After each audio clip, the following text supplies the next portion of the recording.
More now on our top story. Thousands of teachers from public schools and Catholic schools across New South Wales are refusing to work today in protest over pay and staff shortages. Joining us live is Angelo Gavrielatos, the president of the New South Wales Teachers Federation. Angelo, I appreciate your time. Thank you. Just take us through the key demands.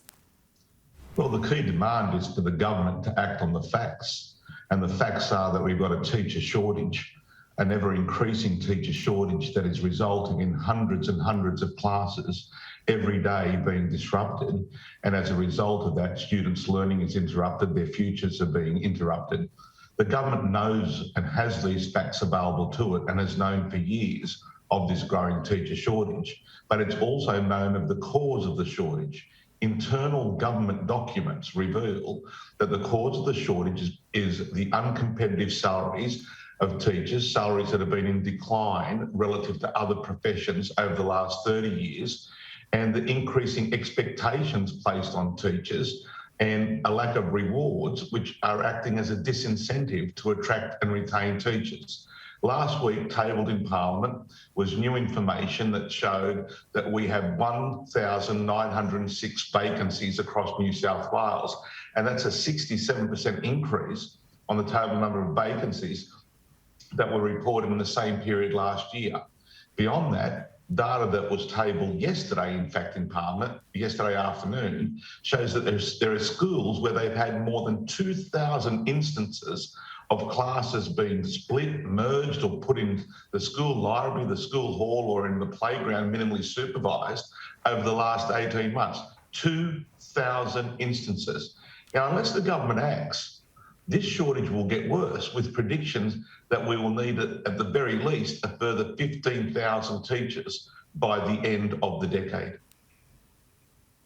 The New South Wales Education Minister, Sarah Mitchell, has accused your union of politicising these negotiations. What does she need to do today? What does she need to announce today that would stop these strikes? Is it simply coming down to the money, or do you need a range of changes to be announced in order for the strikes to stop across the conditions area?